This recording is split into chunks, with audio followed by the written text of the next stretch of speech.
You are listening to the Speech Space Podcast, a podcast full of tips and resources for SLPs. I'm your host, Jessica Cassidy, and this is episode 104.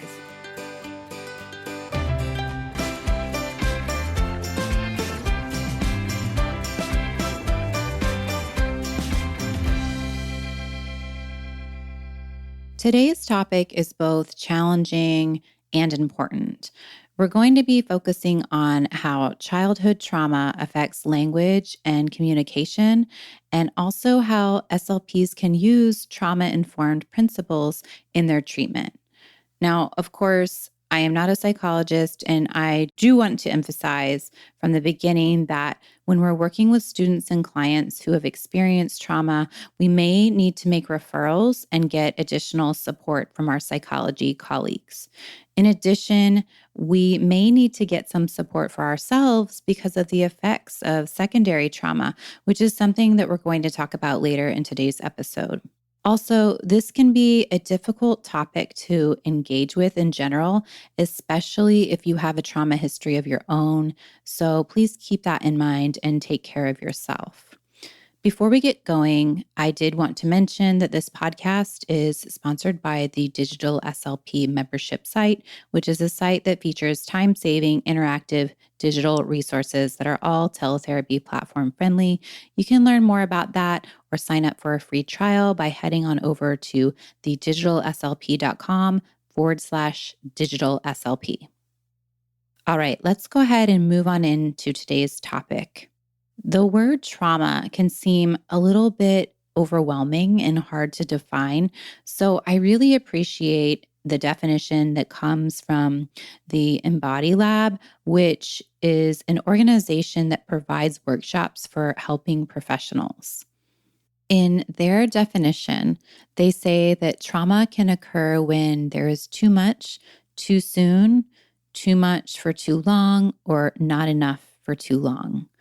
This definition gave me an expanded understanding of what trauma could look like, especially for children. We might think of trauma only as these hugely destructive experiences like witnessing significant violence, and something like that definitely can cause trauma, don't get me wrong, but something less extreme could cause it as well. It's also important to know that the trauma is not just the event itself, but it's the effect of the event and the impact that it has on a person's health, development, and well-being. Two people could go through the same exact situation, and one of them could experience major trauma while the other might be mostly fine. Trauma can also take many different forms. It can be acute, resulting from something that happens just once, or it can be chronic, meaning that it results from something that happened multiple times during a prolonged period. It can also be complex, which means that it's happened within a child's family or a caregiving system. As you can imagine, complex trauma is especially difficult because our family is supposed to protect us from trauma, not to inflict it.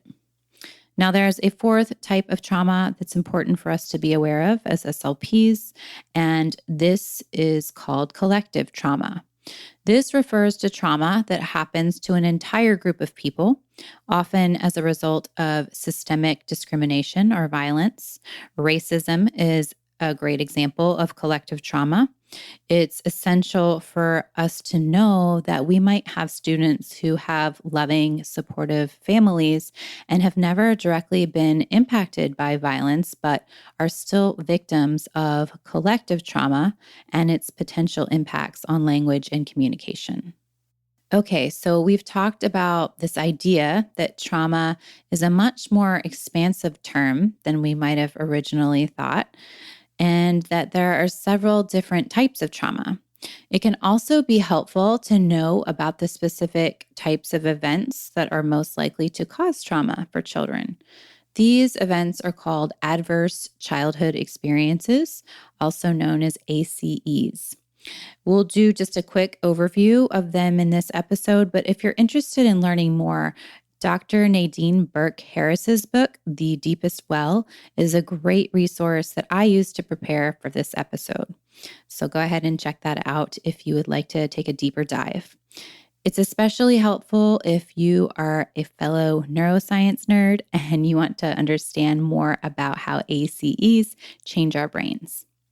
ACEs include physical abuse, sexual abuse, emotional abuse, physical neglect, emotional neglect, living with a relative who has a mental illness, having an incarcerated relative, witnessing violence toward a primary caregiver, substance abuse in the home, and divorce. You might hear someone reference a child's ACE score, which is a tally of all of the ACEs they have experienced. Now, the higher the score, the higher a child's risk for negative outcomes, including effects on health. But it's important to remember that negative outcomes are not guaranteed and that there are definitely some potential protective factors too, which we'll get into a little bit later in this episode. Now that we understand what trauma is, let's move into how it affects communication. There are at least 3 good literature reviews related to trauma and language that came out in the past 10 years. So I'll put references for all of them in the show notes. That's what we're going to be talking about right now. The first thing to know is that trauma absolutely affects the brain, and it pretty much affects every part of the brain. So, of course, language is going to be impacted as well. In terms of expressive language, the research shows that children who have experienced trauma have lower MLUs and more difficulty with naming objects. With receptive language, they have more trouble with auditory comprehension in general, especially when it comes to following directions. Children who have experienced trauma may also exhibit impaired executive function skills and have difficulty with theory of mind, self regulation, social cognition, and participating in conversations. This is really important for us to understand as SLPs because the effects of trauma can look very similar to ADHD and autism and other neurodevelopmental conditions.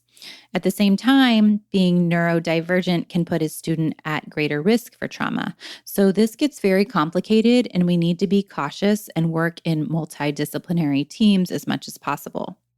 I just want to highlight one more finding that comes up in the research on trauma and language, and that's narratives. So many studies have found that trauma impacts a child's ability to produce cohesive narratives. This affects them academically, of course, but it can also significantly affect their lives in other ways. Being able to tell coherent stories is a safety skill, essentially, and especially for a child who may be in danger at home. Now, this is hard to think about, but it's important to know that SLPs can have a powerful impact by supporting our students' narrative skills. So, when it comes to actually addressing the impact of trauma on language during speech therapy, narrative is always an important area to consider. Even if we aren't specifically addressing the effects of trauma within the speech therapy session, we can always support our students by using trauma informed care. This is a general lens that we can apply to how we approach all students, whether we know their trauma history or not. With trauma informed care, our guiding question is, what happened to you, instead of what's wrong with you. Using trauma informed care basically means that we have an awareness of trauma and its possible effects. It also means that we actively avoid re traumatizing our students. For example, maybe we have a student who speaks unkindly to other students because that's what they've seen modeled at home. And it's a coping strategy that they use when they're afraid of being rejected. If we respond to that student's actions by sending them out in the hall or ignoring their behavior, we could truthfully be re traumatizing them without even meaning to. We could be causing them to experience the very loneliness and disconnection that they're trying to avoid. Fortunately, many schools are now moving towards using trauma informed practices, and SLPs can play an important role in advocating for this shift. There's another exciting role that SLPs can play in supporting students who have experienced trauma, and we don't really need any specialized training for this one at all. The research is pretty clear that for students who experience trauma, one of the most important protective factors is supportive relationships. Having even one warm, caring adult in their life can be enough to prevent long term negative outcomes due to trauma for our students. Isn't that amazing? I mean, of course, there are many other factors that we can't control here, but we always have the ability to be a safe adult who offers unconditional positive regard. And I just really love that. It's so powerful and something that I hope that all of you take away from this episode and keep in mind. The reality is, though, that it can be draining to work with students who have experienced trauma. So, the last thing I want to talk about in today's episode is the idea of secondary traumatic stress. This is a specific type of stress that can be experienced by helping professionals when they are supporting traumatized children and families. It's so tricky because when we hear about some of the things that our students go through, we might be tempted to think, my stress is so inconsequential compared to what they're dealing with. But secondary traumatic stress is real and it can absolutely have a negative impact on our quality of life. It's similar to the concept of caregiver burnout. Now, the good news is that many of the self care strategies that we're probably already familiar with can help with secondary traumatic stress. It's important to do things like get enough rest, eat well, exercise, and develop our own supportive relationships. Of course, there are times when these strategies might not be enough, so please look into options like therapy or caregiver support groups if you do need them. Your mental health is so important. On that note, I think we're going to go ahead and wrap up there for today.